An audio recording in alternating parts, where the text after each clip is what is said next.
Leviticus 5. If anyone sins because they do not speak up when they hear a public charge to testify regarding something they have seen or learned about, they will be held responsible.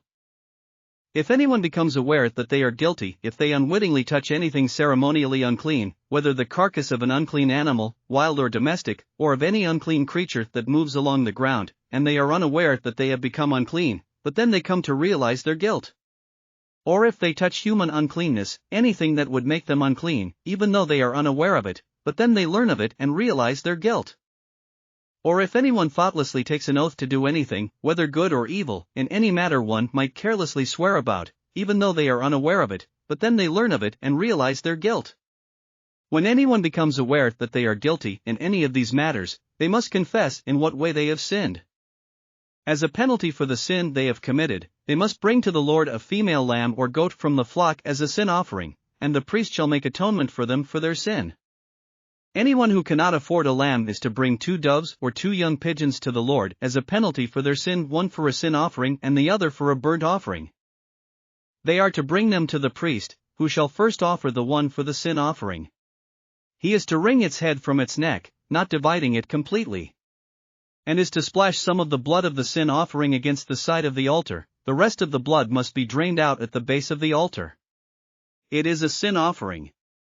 The priest shall then offer the other as a burnt offering in the prescribed way and make atonement for them for the sin they have committed, and they will be forgiven. If, however, they cannot afford 2 doves or 2 young pigeons, they are to bring as an offering for their sin 1/10 of an ephah of the finest flour for a sin offering. They must not put olive oil or incense on it, because it is a sin offering. They are to bring it to the priest, who shall take a handful of it as a memorial portion and burn it on the altar on top of the food offerings presented to the Lord. It is a sin offering. In this way the priest will make atonement for them for any of these sins they have committed, and they will be forgiven. The rest of the offering will belong to the priest, as in the case of the grain offering. The Lord said to Moses, "When anyone is unfaithful to the Lord by sinning unintentionally in regard to any of the Lord's holy things, they are to bring to the Lord as a penalty a ram from the flock, one without defect and of the proper value in silver, according to the sanctuary shekel. It is a guilt offering.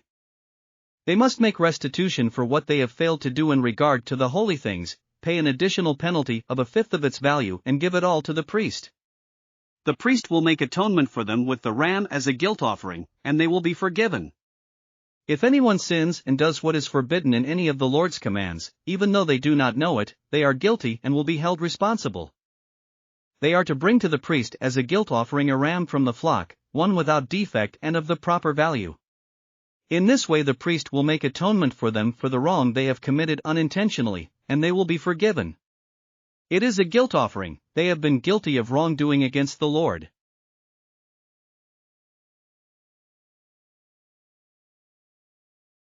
Thanks for listening to another chapter of the Bible. At My Faith Fuel, we believe a good coffee fuels your faith and energizes your day. Please visit myfaithfuel.com to explore our delicious coffee blends. Part of each purchase goes to training worshipers around the world. Thanks for listening.